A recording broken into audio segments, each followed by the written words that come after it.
about how hard you hit. It's about how hard you can get hit and keep moving forward. To infinity and beyond! Some people without brains do an awful lot of talking, don't they? It's classified. You talking to me? I could tell you, but then I'd have to kill you. I can't fly! Expecto Patronum! Entertainment X. You never know what you're going to get. For this episode, I get to sit down with Tony Nation, owner of Reproductions and Actors Connection. We talk about him acquiring that company, his performance career currently, and prior to owning Actors Connection. He gives a lot of great advice on balancing life between being a CEO and being a performer. And we cover many different aspects of his life in terms of lessons learned. This is a wide-ranging conversation, and I hope you enjoy it. So keep on keeping on. Ladies and gentlemen, we are back, and today with me is Tony Nation. Tony, thank you. Hey, my pleasure, For Clay. sitting down with me here. Oh, yeah. What is it? Today's Monday. It's the day after the Tony Awards. It is. We, just for everyone who's going to listen to this in August, I hit you up, Yeah. I don't know, maybe like 5 days ago. Yes. So this is a really quick turnaround. I really appreciate you. My pleasure. Making the time to sit down with me here. Yeah. We're going to blow through a lot of questions. All right. I want to rewind back a little bit in time here. Sure. There we go. Perfect. Perfect. Yes, exactly. What were the hobbies growing up? What were your interests? Yeah. Well, I grew up actually in a small town called Hera, Oklahoma. I grew up on a family farm and grew up doing a lot of chores, which I think are something that set me up for success in life. And I think I just read an article talking about kids who are given chores, they're actually more successful as adults because there is a work ethic that comes into play. So my hobbies were, dealing with our animals that we had on the family farm, which were chickens, pigs, cows, horses.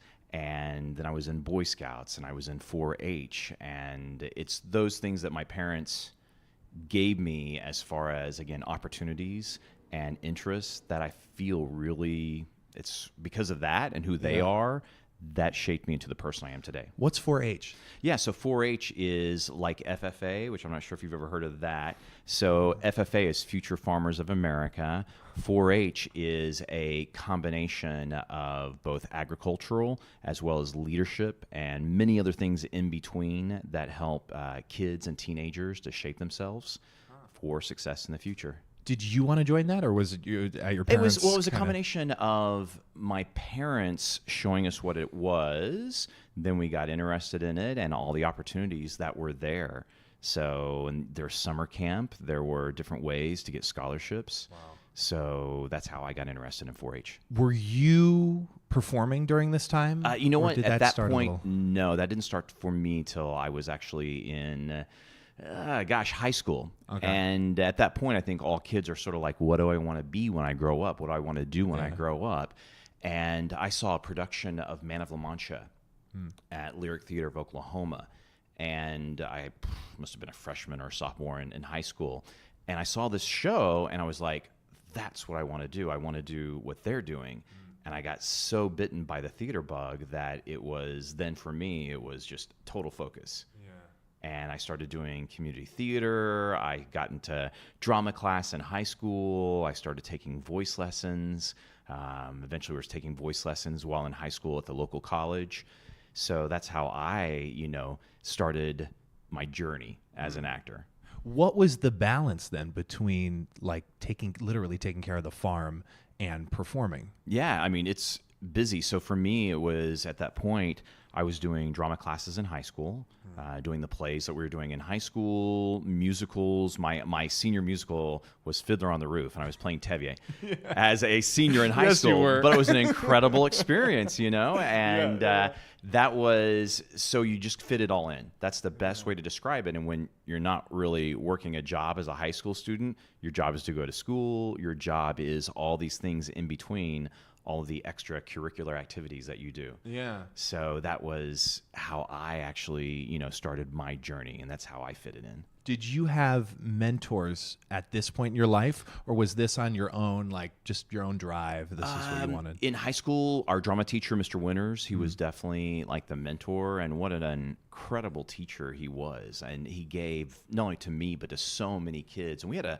a really talented group of high schoolers. So he was definitely a mentor for me. I had a voice teacher at the time. Gosh, I haven't thought about him in a long time, Ray Ballou, who I studied with, and then Kay Creed in college, who was a former opera singer and Miss Oklahoma. Started studying with her again before I got into college, and then I went to OCU and studied with her at the very beginning, and then changed to some other people when she left. Were there standout lessons that your voice teacher was giving you at this point, or was it kind of just... You know, it's that basics of singing, and it comes down to really breath control and understanding, I think, your breath and focusing and understanding legato.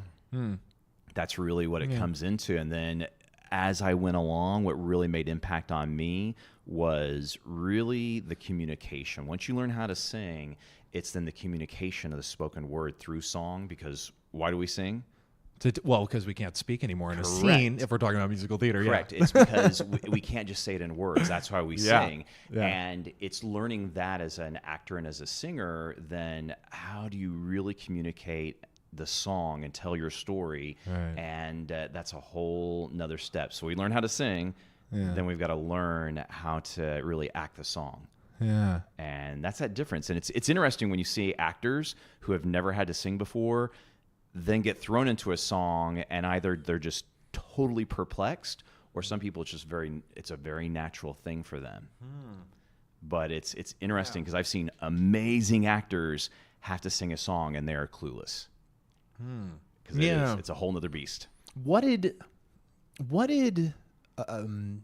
performing and communicating through a song, communicating through a show, teach you about communication?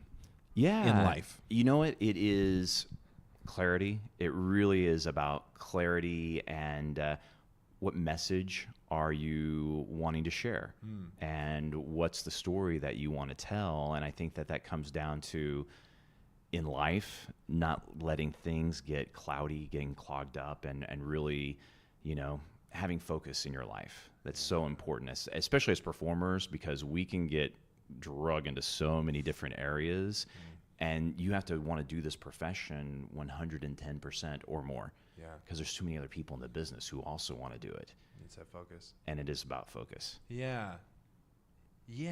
So from Oklahoma, seeing that show, that was it for you. That was the deciding factor. You're like, this will be my career. Yeah. So I went to school at Oklahoma City University. I went to school with some incredible performers, including Kristen Chenoweth.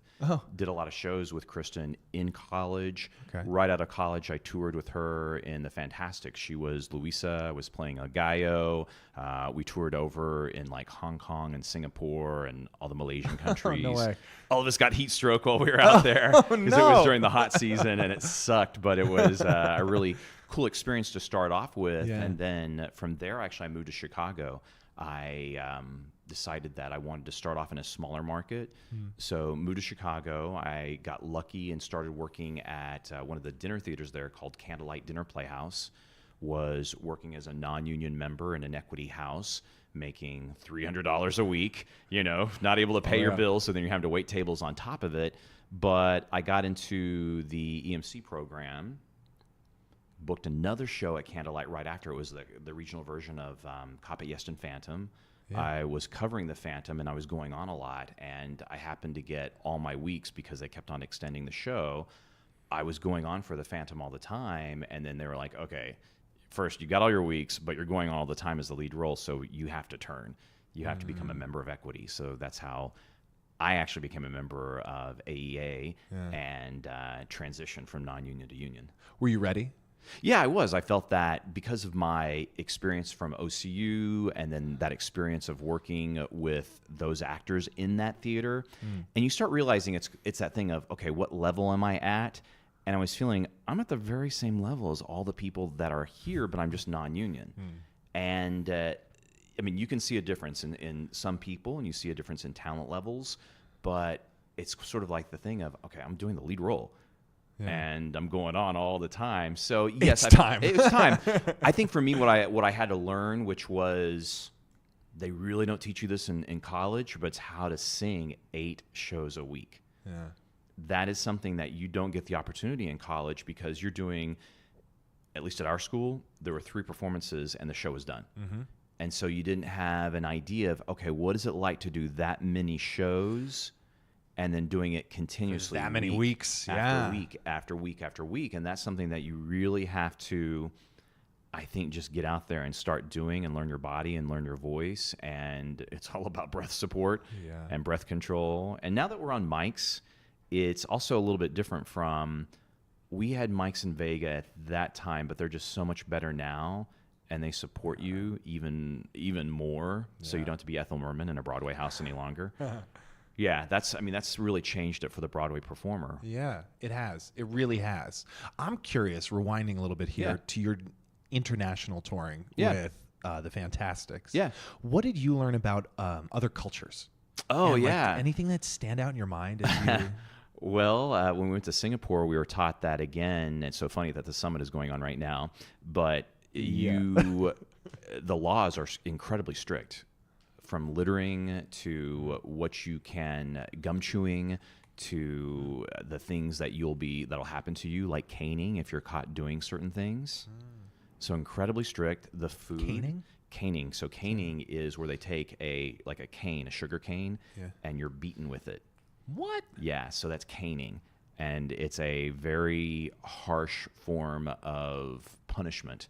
Okay. For whatever you do illegally there. And there was a kid recently who was caned because he had graffitied some bathrooms or some walls, and he was caught doing it. It was on video, and so they caned him.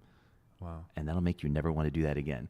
Yeah. Well, yeah, because now I've never been to Singapore. Yeah. I've heard though, for like similar to what you're telling me right now, even like with cars, there's like you have to pay for like a permit to have a vehicle there. It's very, very, it's very strict. Very strict, very regimented. But because it's a small island, they've maintained the cleanliness, law and order. They are making sure that they're protecting the island in itself. Yeah, which makes sense.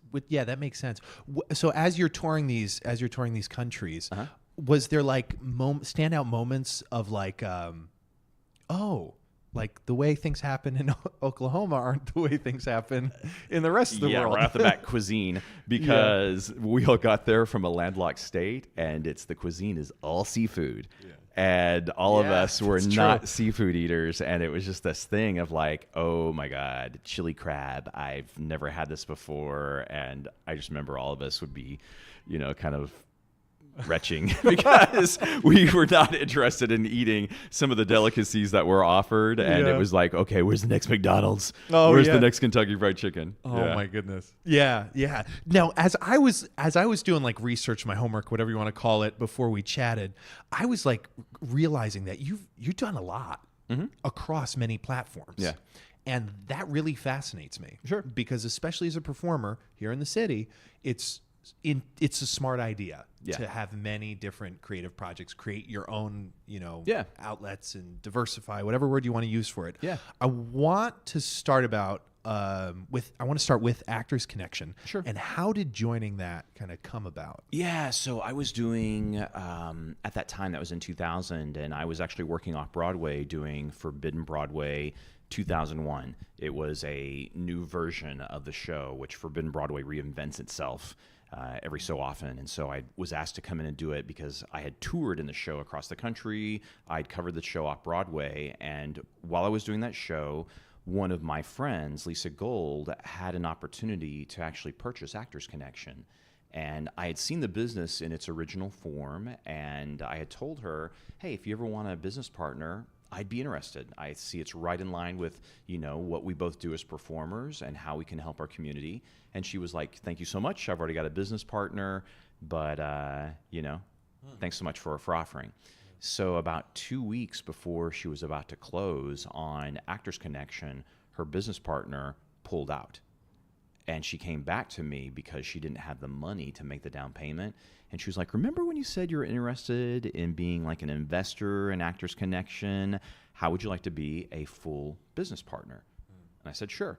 So I credit carded myself into debt for a significant amount of money, and I became a partner in Actors Connection. Wow. And that was it's one of those moments where it's sort of like, oh God, what have I just done? Once you've done it. Yeah. And then I was having to work in the office, 40 hours a week, and then I was doing 8 shows a week off Broadway. And that schedule alone was intense. And after about 6 months, I was just so worn out. And it's, again, both amazing opportunities, but I was just exhausted after a certain period of time. And so my contract came up to renew and Forbidden. I just had to say, guys, I can't do this any longer. Yeah. So left that and then really started investing full time into the business. I mean, full time, it's like overtime in the business. But that's how I became a business partner in Actors Connection. That's so interesting. Were you thinking about doing something like that before your friend was purchased? Like, was that kind of a thought? Lisa had worked at, and I'd known Lisa since '98. We met in a musical theater class, and she had worked for a business called TVI, which is no longer in business. And she was the executive director for a period of time and then left the business because of issues with that owner. And I had saw what was going on there, and I thought it was an interesting concept, but some of the things that they did were like charging ridiculous prices for classes. I didn't think that was good, but some of the networking opportunities were amazing. And that's why I wanted to be a business partner in this business, because as an actor, it's being able to network and take class where it's affordable. It's not, breaking the bank. And that's why I saw this business, because it was helping our community of actors in a way that other places were taking advantage.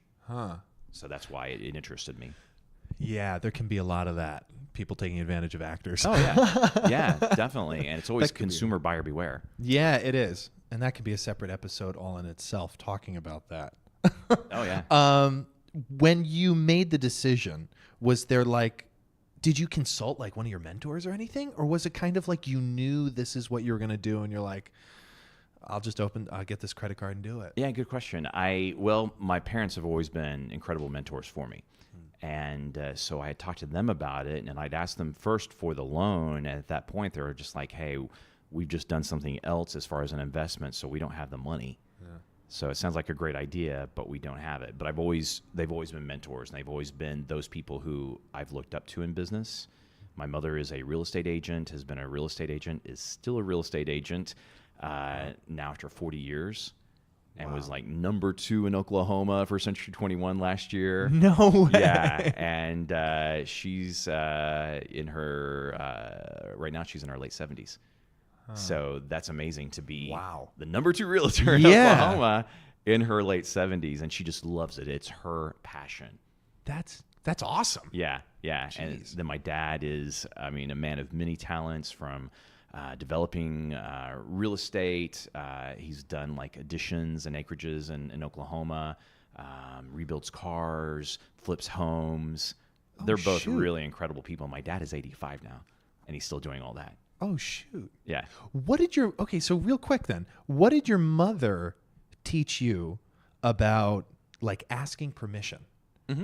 Or business deals? Is there any standout advice that again, because her specialty is real estate, and it's something, so on the other side of this, I'm also a real estate investor. And I've had the opportunity now to buy properties both in New Jersey and in Oklahoma based on what I've learned from them. Yeah. And I go to them whenever I have questions. Yeah. And it's, what do you think of this deal? Would you do this? So they're the people that I constantly bounce ideas off of. I bounce, would you do this? So, and then there's also the School of Hard Knocks, where I've learned lessons because I made some bad investments, and you learn from that. You don't do that again. So so they're the people who I go to, especially for real estate. Yeah. Yeah. I find it so interesting with people who have careers in selling things like cars or homes or anything really. Yeah. And the ones who are at the top, like your mother. Yeah. There's a keen sense of awareness in communication. And I'm kind of curious, did you guys ever talk about that? Communication? It's clear. It is I think really being on the table with all deals, and there's never anything that is funny or that is mishandled. And it's also, you'd said something to me earlier. It's about, doing the job, and it's about making sure that you're doing your very best. And that is whatever the best that is for you, to your ability. And doing, it's always 100% or more. So that's the job you should be doing. I learned that as a kid from doing my chores, on the farm all the way up. And so that's the kind of work ethic that they ingrained in me and my brother. So that's also then in doing any deals, doing anything. I think in life, you always want to be at your very best. Yeah, and give 100%, which more. is more. Yeah. And what's so interesting in my mind is, how do you know you're giving 100%? Yeah, I mean, I think that's integrity, and I think that's just within ourselves. We know, okay, am I doing my very best? And Like an honest self-talk. Yeah, it's just an honest evaluation. You know if you're not. Yeah, you can't lie to yourself. That's You correct. lie to anyone else. You can't lie to yourself. Oh, yeah. That's true. Yeah. How did Reproductions come about for you then? Sure. So Actors Connection, again, I've been a partner now 18 years in Actors Connection. And about 6 years ago, for me, the original owner of Reproductions, Cameron Stewart, came to us and he said, guys, I'm at an age that I want to retire. I think that Actors Connection and Reproductions would be a perfect marriage, a perfect fit together. And I'd like to sell the business to you guys. And we looked at the financials and it was just like, hey, we can't afford this. Sorry, Cameron. It's too much for us to take on. It is way out of our just what we could afford and even pay for over a period of time. And so it was a thank you, but no thank you. And then 3 years ago, Cameron came back to us and he just said, guys, I'm at a place where I want to sell the business and I want to sell it to you. So at that point, we reevaluated and we came to a deal. And that's how then some of the business partners for Actors Connection actually took over Reproductions. And we then brought it into Actors Connection to this location because it is the perfect marriage. We have actor tools, headshots, postcards, business cards, and then we've added on video services, demo editing, demo footage production. We're now doing pilots, short films on the production side as well. Wow. So you've got all that. I didn't know that. Yeah, so it's new. Yeah. And then we have with Actors Connection, it's acting classes, all levels, and then acting networking. So they go hand in hand together. Yeah. What was the, not even particularly with this deal, with deals that you've done, are there standout like lessons learned from it? Yeah, the numbers don't lie. That's so true. It's like numbers don't lie. And you should always go with your gut instinct. And you need to be very clear, especially when you're doing big money deals, that you know everything that's going into it. Whether it's real estate, whether it's purchasing a business, you want to know everything and make sure it's transparent. Yeah, because the numbers. The numbers do not lie. They don't lie. And don't fool yourself. Yeah. Yeah, I guess, and don't force it. That's like part of like going with your gut, because your gut will never lead you astray. Oh, yeah. And I missed asking this question, but so we'll just rewind for a quick second here. Back to Actors Connection. Lisa and you were business partners. Yeah, and Lisa's still a business partner. She's still a business partner. And how has the company kind of grown over the year? Yeah, years. Oh, yeah. And so the company definitely, you would not recognize this business from the business that was in 2000 to the business that is now in 2018. And we've expanded on what was a really good idea by the original owners, Bunny and Bernie Levine. And interesting, their history was they were retired school teachers who wanted to take their amateur acting careers and now become professional actors. And they, at that point in the 90s, it was very hard to get in front of agents, casting directors, to get them to see your work. And they created then Actors Connection, which started in their living room. They would invite an agent to come in to not only see and meet them and their friends, but then it was a way for those people to meet that agent, to find out about them as business people, and then do a showcase night to them. So it started in their front room. And so that was the idea that then carried over into the business that became Actors Connection here at the Film Center building. In 2000, when Lisa and I took it over, it was taking a good idea, honing it, and then growing it. and adding in programming, adding in things that were missing. Even like basic acting classes, they weren't here yet. And so we've added from the very beginning of Basic Acting 101 all the way into advanced and advanced classes, voiceover classes, commercial classes. So everything that entails the acting business in our industry. So no matter what you want to do as an actor, we're providing the training here. Yeah. Yeah. Did that happen naturally? Yeah, it was. Expansion? The expansion was, okay, what are we missing here? And that's really, it always comes about what's missing. And that's in any business. If you're going to create a business, then what's missing and how does your business fit in? What product are you providing to consumers that they need or they don't know that they need? Yeah, they don't know that they need. Yeah. Yeah. Interesting. What for you was like in terms of, so I want to go back to like for yourself, Yeah. diversifying and creating opportunities for yourself. Yeah. Was there a moment for that, or is that like, so like life happens for you? Yeah. And this came about in Reproductions and what have you, and you're also writing some TV pilots and what have you, which we'll get. Yeah. We're going to talk about that too. Oh, yeah. I'm curious though, is there a definitive moment for you where you're like, all right, I need to like spread my wings out here. I need to, expand the wheel, the spokes of the Totally wheel. get that. Yeah, for me, I did, again, 8 shows a week for, 10 years, 10 plus Right, years. right. And it was primarily musical theater. And some theater was also in there, but primarily musical theater was my focus. And when I became a business partner in Actors Connection, like I said, it was hard to do 8 shows a week plus 40 plus hours a week here in the business. Yeah. And I had to make a decision at that point, okay, I can't do this schedule and also do this business that now I've invested in. And I started, I kind of scaled down the theater side, which I still miss. It's something that I loved, and I still would love to go back to that at some point. Yeah.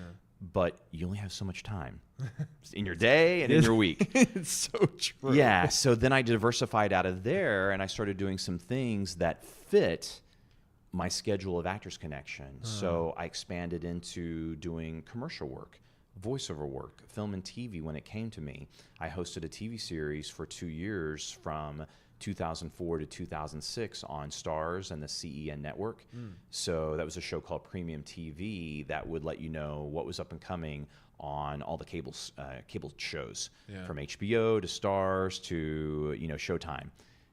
Different programming, movies. So I did that. That's the way I kind of diversified myself as a performer and as an actor. How did that come about? Auditions. It was literally Just an an audition that I had, and then I booked it, and then I started filming once a month, and then they would air all that next month. That's awesome. Yeah. So, and then from there, I do a ton of voiceover work. That's something that, for me, has been like a whole another career. And it's just like every other thing in acting. It's feast or famine, and you can have amazing years in it.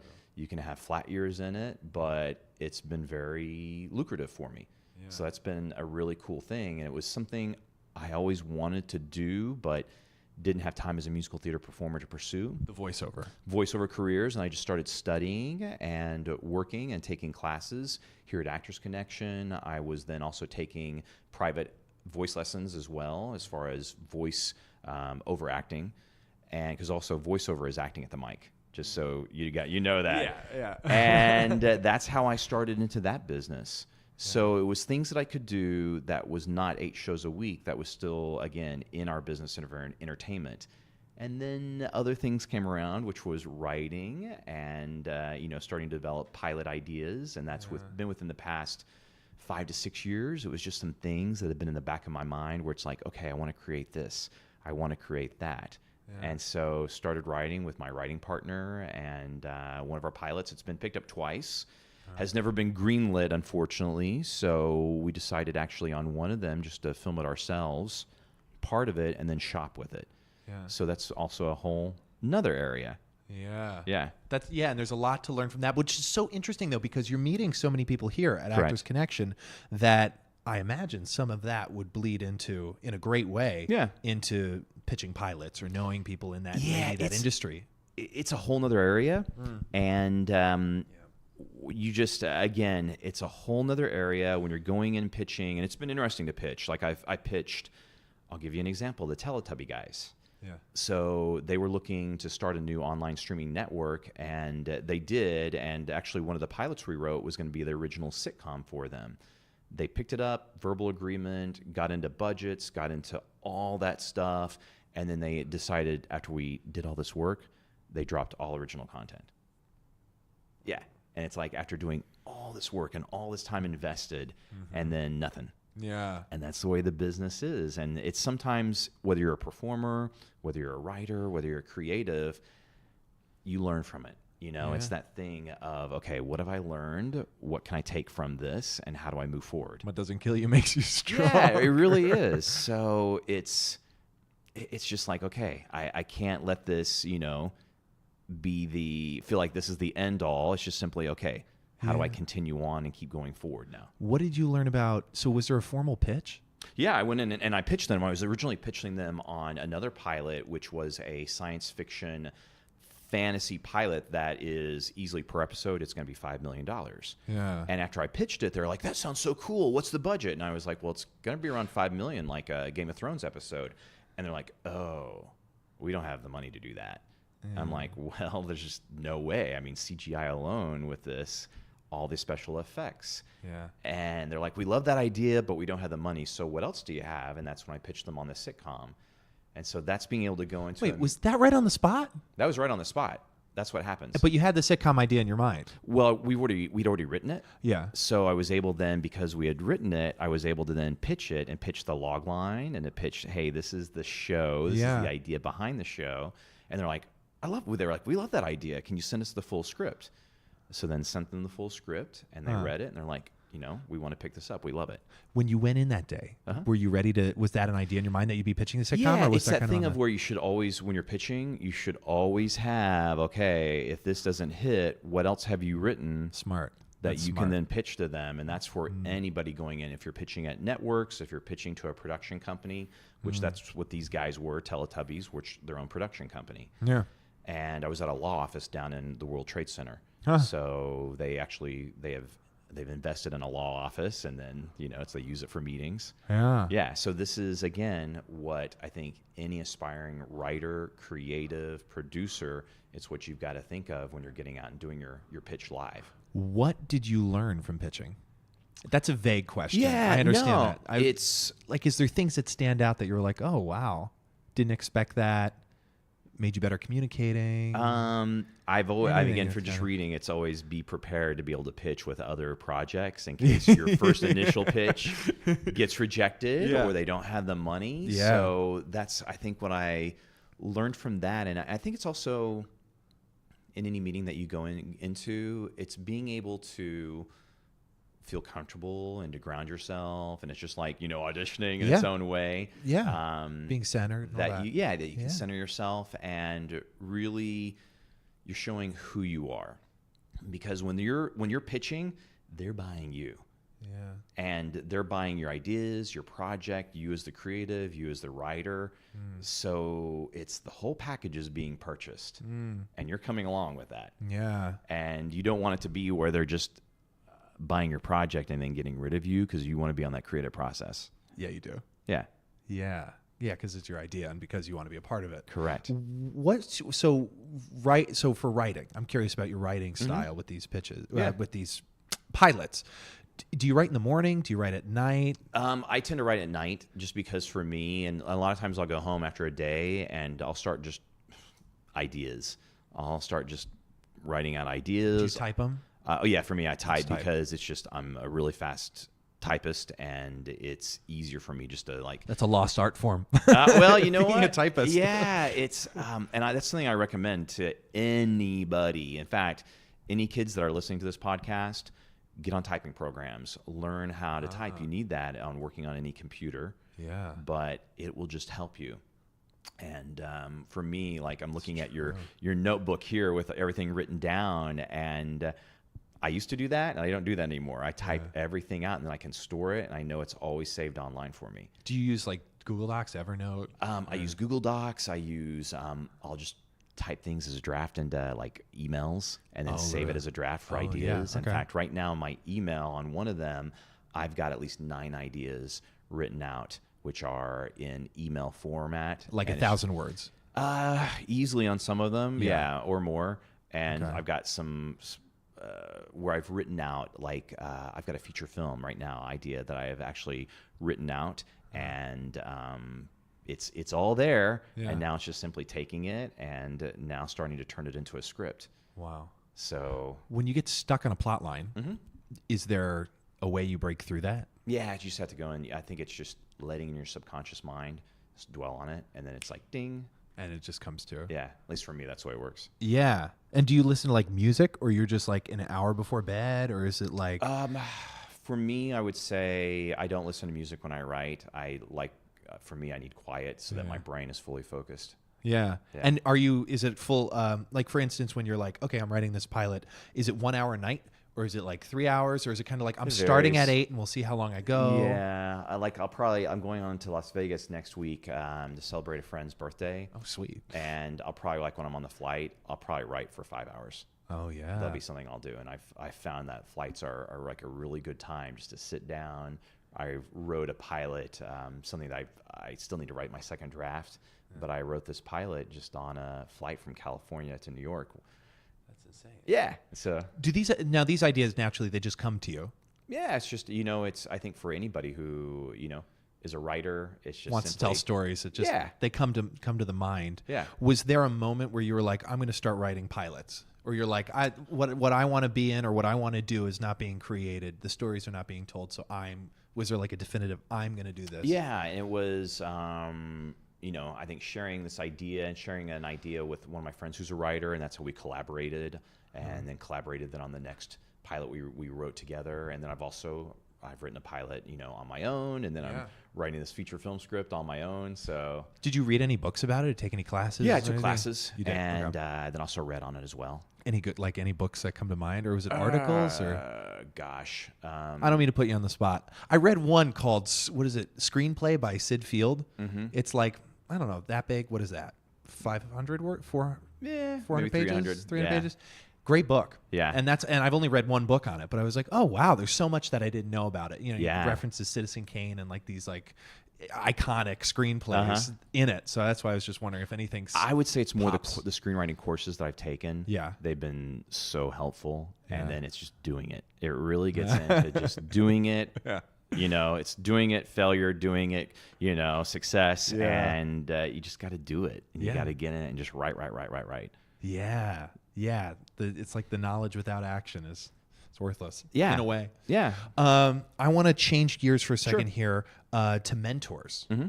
Standout lessons learned, standout piece of advice that they've given you. I don't know if we want to start with like older mentors when you're younger and then move to now, or how that categorizes in your Yeah, mind. I mean, some people who have been incredible mentors. I mentioned Don Winters from high school, who is a drama teacher, and just I think it was his investment into the love of the craft and into the love of working with his high school students. That was something that just stuck with me because it was being able to be around so many creative people at such a young age, and then going into college and having that same experience. And in college for me, I mean, so many people were influential at that time. I mentioned Kay Creed, Paul Keesgan, who was a later on voice teacher for me. Acting wise, I had, I think, so many people within the university who were influential from the acting side. But then getting out into the world, you have a certain level that you can be taught in the university college level. Once you get out, though, and once you're coming to a city like New York City, the level of teachers in a city like this, it just shoots through the roof. Yeah. So I had a teacher, his name was Tad Motika, and he was a voice teacher, and he taught me how to then do and sing 8 shows a week. That was so pivotal for me because it had been a problem. And when you're having to just baby yourself, which is you sing your 8 shows a week and then you're on vocal rest, and then you sing your 8 shows a week and then you're on vocal rest, that gets old after a period of time. And so he taught me how to really do it. And then, you still have to take care of your body, but I wasn't having to be on vocal rest all the time. Yeah. So that was really pivotal for me. Was it a lot of specific warm-ups, hydration, Yeah, sleep? it gets back down to proper breath control. Breath control. And it's a technique that's just taught so that, again, it's really working for you. Yeah. And everybody's different. Everybody has to learn how their body works and how your own vocal apparatus is operating for you. So Tad was very pivotal. Andy Gale is an acting teacher here in New York City who is still going strong. And I don't know if you know Andy. He was the bearded lady in the original production of Sideshow. Okay. And Andy is an incredible acting teacher who I've worked with, both in just straight acting classes as well as acting the song. And from working with him, he's also somebody who my career took a big change. I started booking shows like nonstop after working with him. And it was that focus on acting, that focus on what are you communicating. So those are some people that just really made big impressions on me and created, I don't know, is that thing they made changes. They helped me to change and to take that next step up. Yeah. Was there things that stand out in your mind with Andy in terms of communication?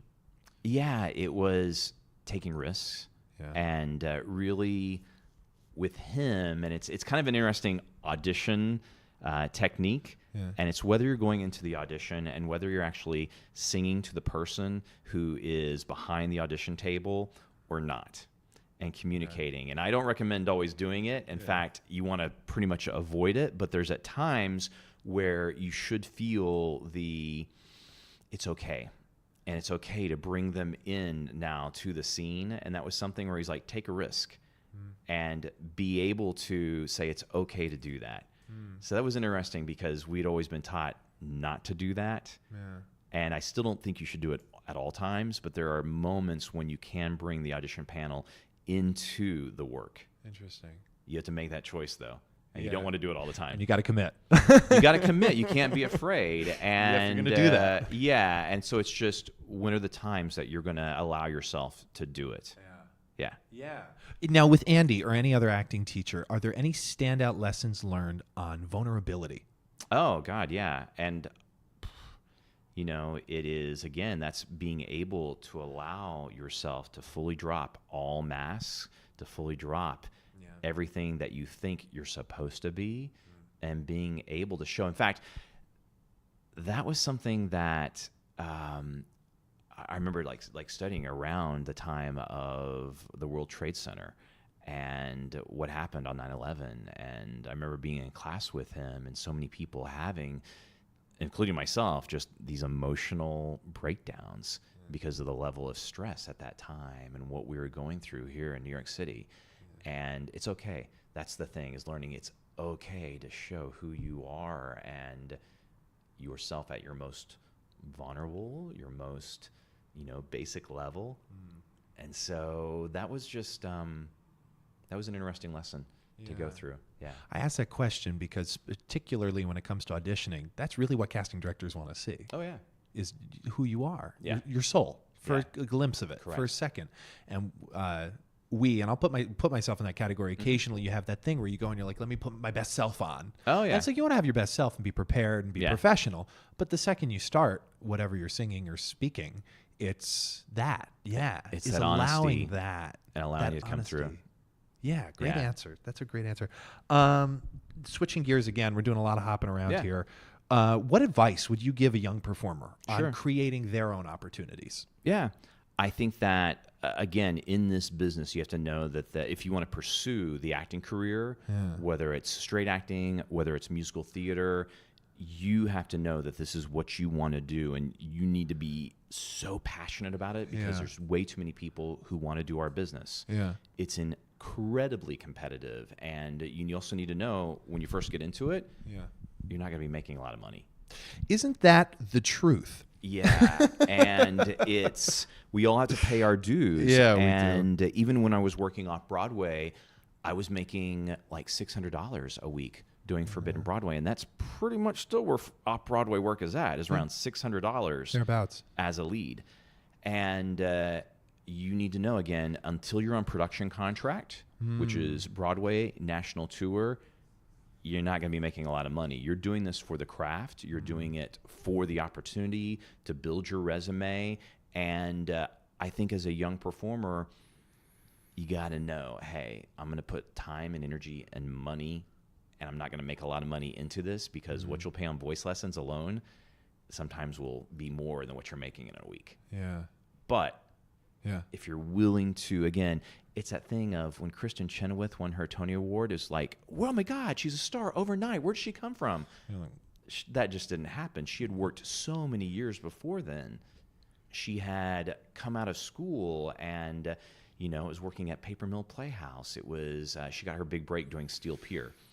And then from there, it was a Broadway play that then led into You're a Good Man, Charlie Brown, and then won a Tony Award. And then from there, went into Wicked and went into production deals, where she was then now with an A-level agency and getting to do feature film work. Yeah. So that's the way her career kind of went up. Uh-huh. And there's a lot of time, though, that went on before that to build who she was as an artist. Yeah. So you got to look at the time you're going to put into the business. It's That's a lot of true. time into yourself as an artist. Yeah. Yeah, and that's what's so interesting to me with you is keeping that balance. Yeah.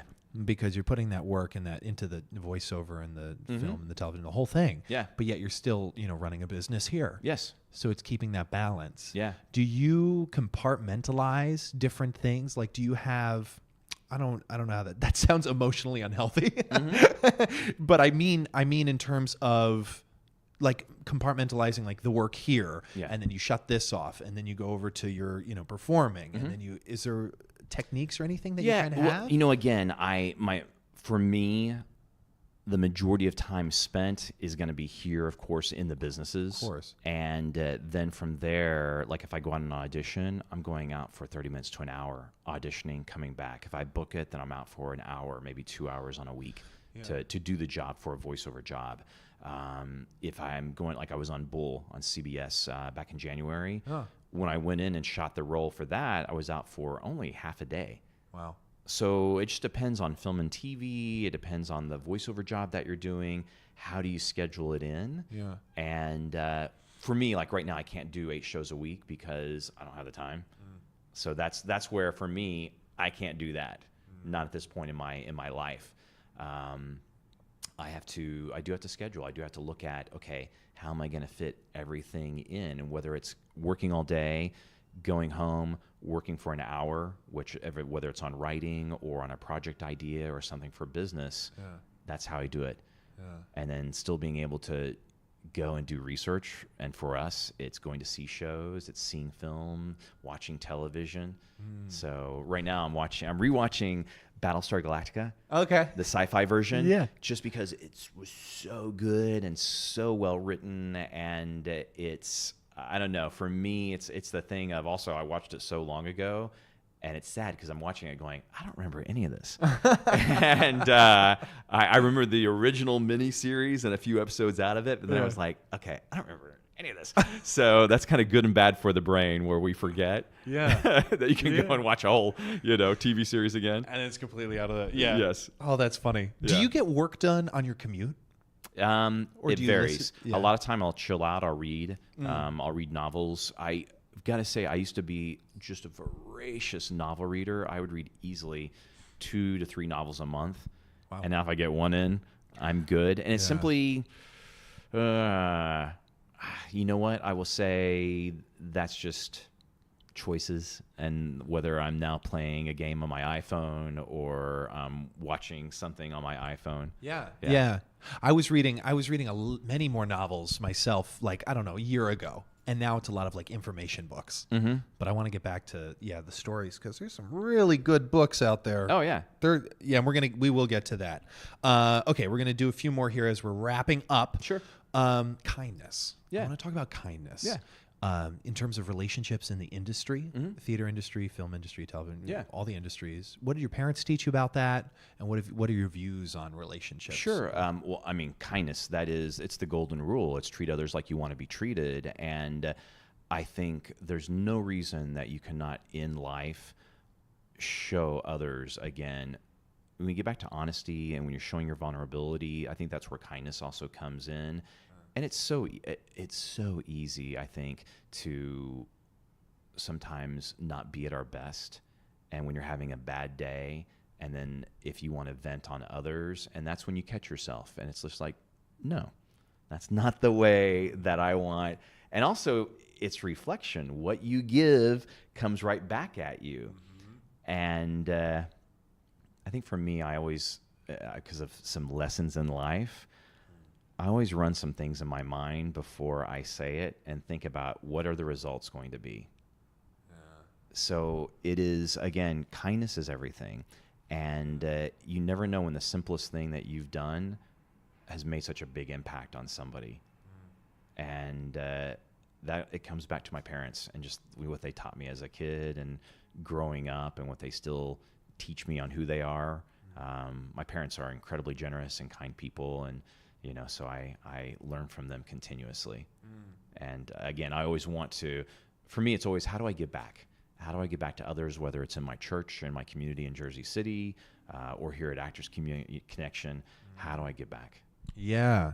You brought up a good point there about literally thinking twice before you send a message, an email, a text, or whatever. And when you have so many options now to actually filter what you say because of technology. Yes. And that's just from the technology standpoint of it. But yeah, that's a great answer. I really like that. I'm curious now, how is that translate into like relationships in the industry? Because it's a small community. Oh, yeah. You always say that. You hear it a lot. Yeah, you want to be really smart when you're dealing with the industry because you can burn bridges so easily. And the whole town. You can burn the whole town. Oh, my down. God, yeah. And it's a small community. It is. People talk, casting directors talk, agents talk. That filters down to, you never know who that information is going to. Yep. And I think it's important that you don't burn bridges. And even when it's so easy because somebody's a dick or somebody's an asshole and you just want to, go off on them, it's take the high road, be the better person. And you know what you can do on that when somebody has burned you is just when somebody's asking your opinion. Would you ever work with them? You can give your opinion at that time, which is, one-to-one communication. And it's like, no, and here's the reasons why. And so, my advice is don't burn bridges. Yeah. And you really want to make sure that, again, as actors, our job is to make fans of casting so that they call us in over and over and over again. And as far as agents, we have to have a really good working relationship because these are the people who are going to be contracting, negotiating for us. We want to make sure that they're doing their best job for us. And I think as actors sometimes, I hate to say this, there's a desperation of I just want an agent. And you have to really feel that you want to get into business with these people and that you want them doing business for you daily and you want to be communicating with them daily. So don't just, for actors, I always tell them, don't feel that you have to take the first offer.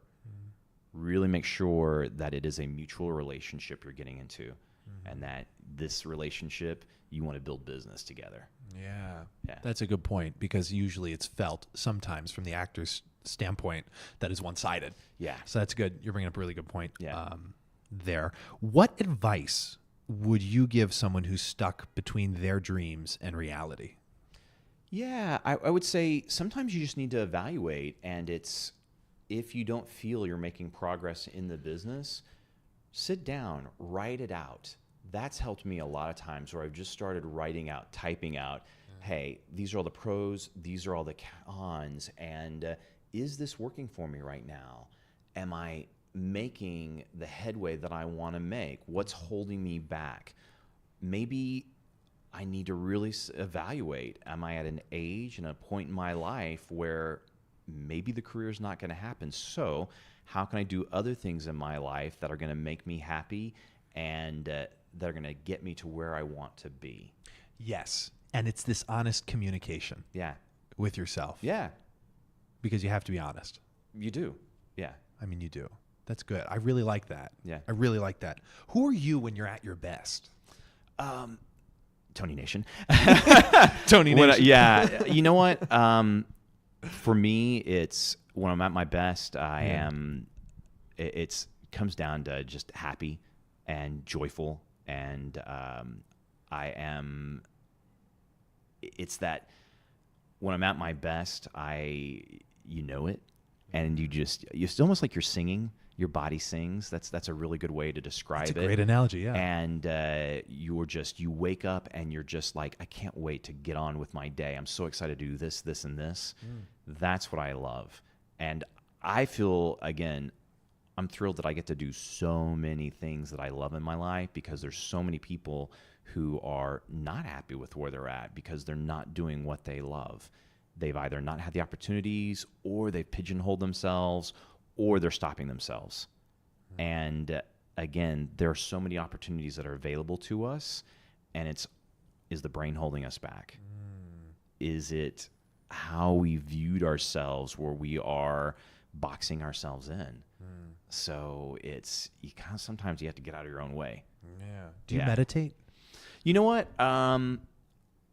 I pray, and with prayer, I would say that is a form of meditation. 100%. And that also centers me, and also working out is a form of, I think, meditation for me as well, because it focuses.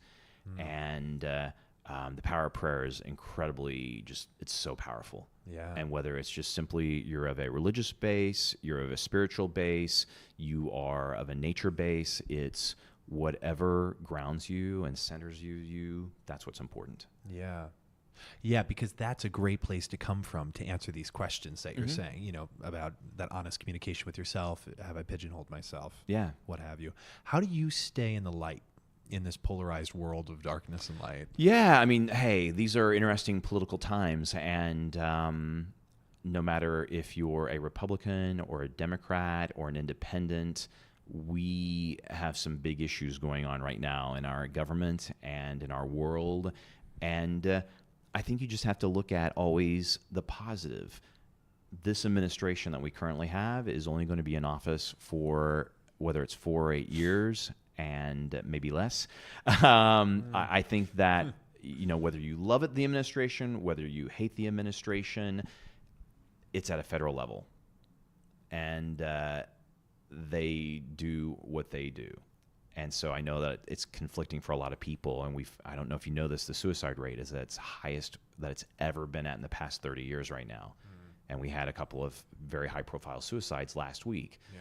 So I think in staying in the light, it's making sure that of what's going on, while we need to be aware, we need to be politically aware, it's not your focus. It's not your thing that you are manifesting on, or you're just so dwelling on. You have to let the other positive things in your life come into full center and being, and let that be what your focus is. Yeah.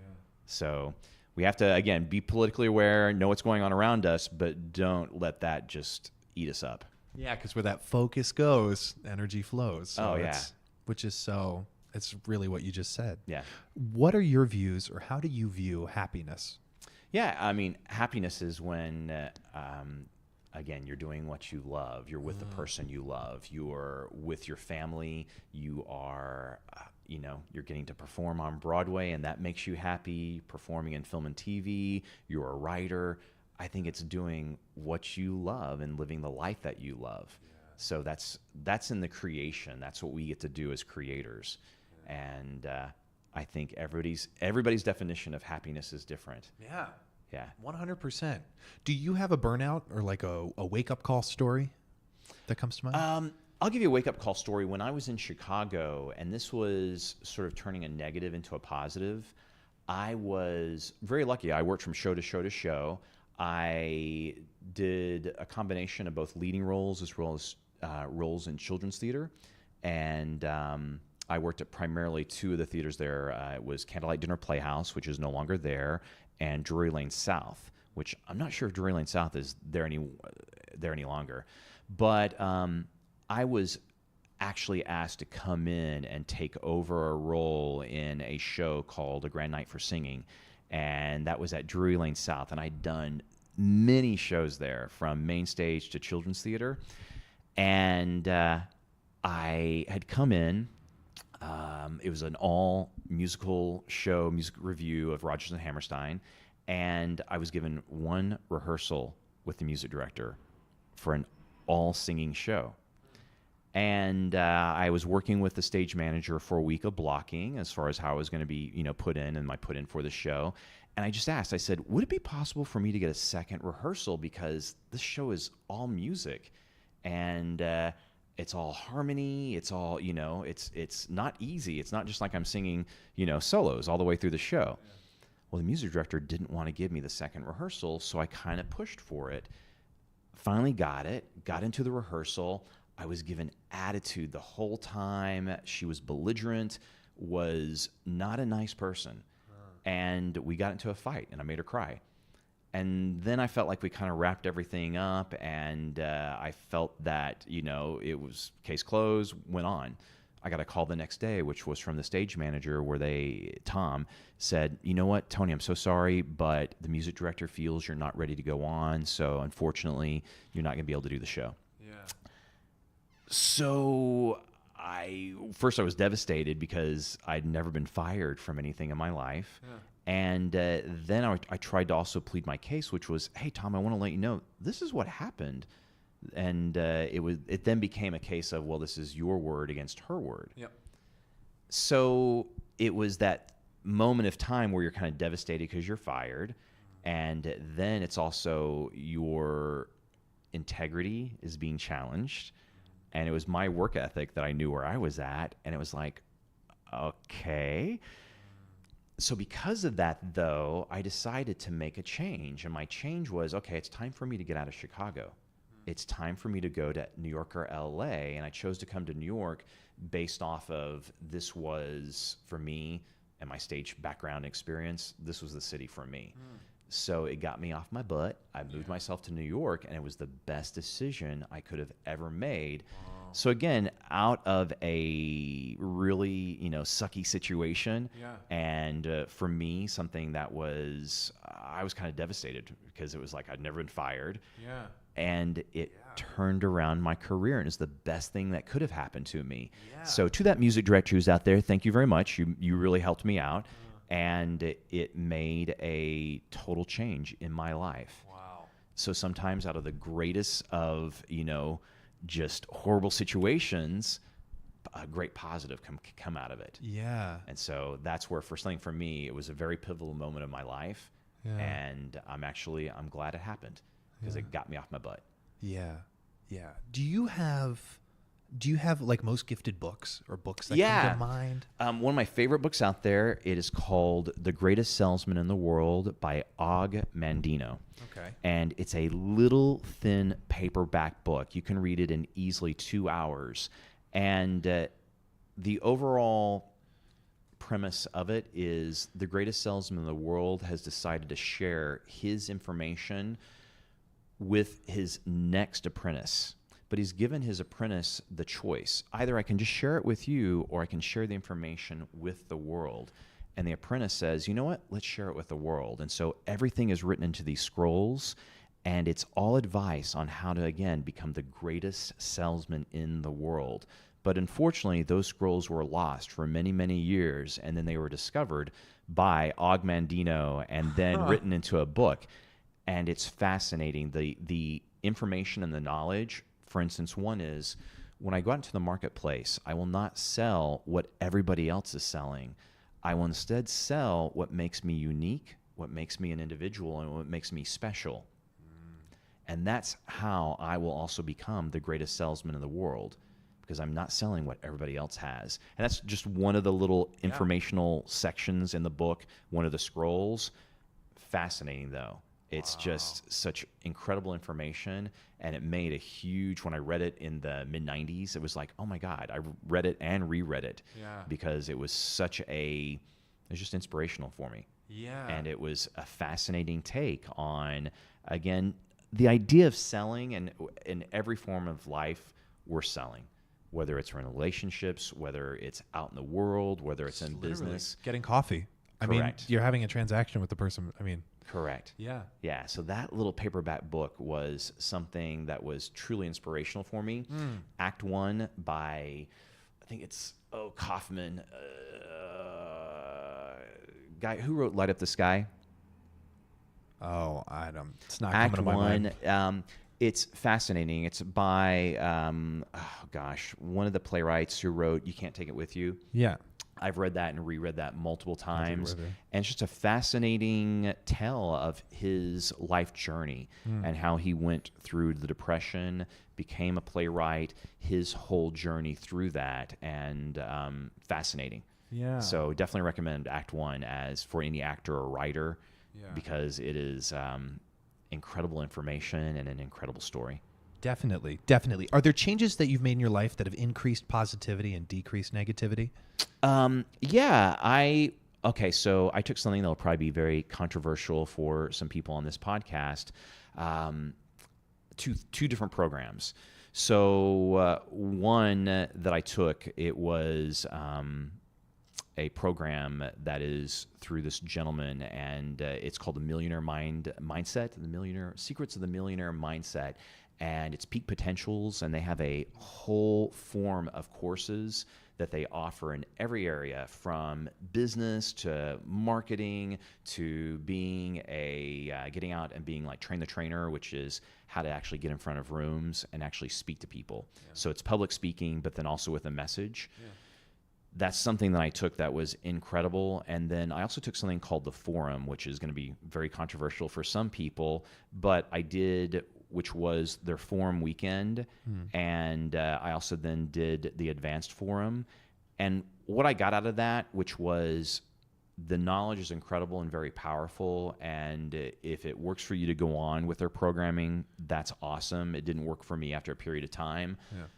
But what I got out of it was, again, stories and what we start making up and how that affects us in life. The stories we tell ourselves. The stories we tell ourselves and how that can drag us down. Yeah. And you start forming this caboose behind you of stories that are pulling you back. Yeah. And it's not allowing you to be in the moment, fresh, honest, original, because you have layered up. And I think as actors, that's super, super powerful when we can get rid of all the masks and get rid of all the layers and we get down to the nitty-gritty of who we are. Yeah. That's incredibly powerful. What also I learned, though, from them was not judging. And that's a really hard thing to learn, which is, as people, we are constantly forming opinions in our mind, and we're constantly judging. She's pretty.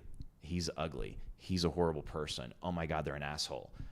We're constantly making those judgments and assumptions. And when you can let that voice in your mind start quieting it down and to stop making people wrong, that I use daily. It's just this little bit of technology that was taught that I learned from that, going through that course, that's made a huge difference in my life because it's so easy as people to make others wrong.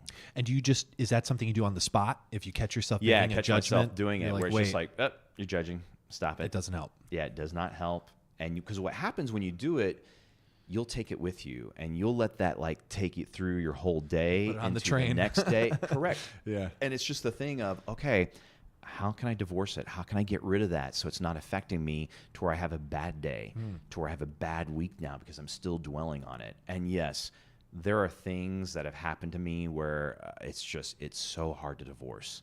It's so hard to get rid of it. And that is, I think you have to train yourself. You have to get your mind into a spot to where you're not doing it. And it takes, again, open communication with yourself and your brain. It does, yeah. Yeah. So those are two things that were incredibly powerful for me. Yeah. Yeah. Yeah. And the forum has a lot of controversy around it. It used to be what was called S. And so that's something to note, is there's different thoughts on it. Yeah, I'm going to have to check it out. I'm going to look up both of them for sure. Yeah. Is there, metaphorically speaking, a word or a phrase or quote that you would put on a billboard for millions of people to see? Yeah, opportunity. Opportunity abounds in every area of your life, and it's whether you're willing to take it or not. And it is simply whether you hold yourself back. Do you allow yourself to move forward, or are you constantly holding yourself back? And some people are just out there taking a hold of opportunity and grabbing at it, and other people, they're scared. oh, this might happen. Oh my God, this might happen. And so it's whether you allow yourself to take opportunity at all levels. And it's just one word, opportunity. Opportunity, yeah. I love that. Yeah. That's so true. There's opportunity everywhere. It's your choice whether or not you choose to take it. That's right. I really like that. Yeah, yeah. That's great. Tony, what do you have coming up? Where can we find you? Sure. What's the lowdown? Yeah, no, for me, it's like I'm constantly here at Actors Connection and at Reproductions. And coming up for me is it's always, life's journey, which right now I'm getting ready to actually go on another pitch run of pilots. Oh, sweet. So I'm right now in post for a pilot, just part of the pilot that we shot, because we're going to be using this to actually pitch. And so it'll be a combination of pitching in New York and LA. I've got somebody actually in the LA market who wants to see this once we have just our sizzle reel done. Great. So that's going on. Writing, for me, it's just simply what's next in the world of commercials and voiceovers. Yeah. So I'm here at Actors Connection and Reproductions. Yes. Yeah. And you're on, and if we want to reach out to you, Yeah. what's the best place? Sure. You can always email me, tony@actorsconnection.com or tony@reproductions.com. Okay. And then I'm usually here at our offices at 630 9th Avenue, which is the Film Center building. Perfect. Yeah. Tony, thank you so much My for pleasure, sitting Clay. down with me. This Yeah. was a wonderful conversation. You've been listening to Entertainment X, the podcast. You can follow Entertainment X on Instagram at _EntertainmentX_. If you haven't yet, go to Apple Podcasts and subscribe, rate, and review this podcast. Join Clay next week for another curiosity conversation on Entertainment X. Thank you for listening.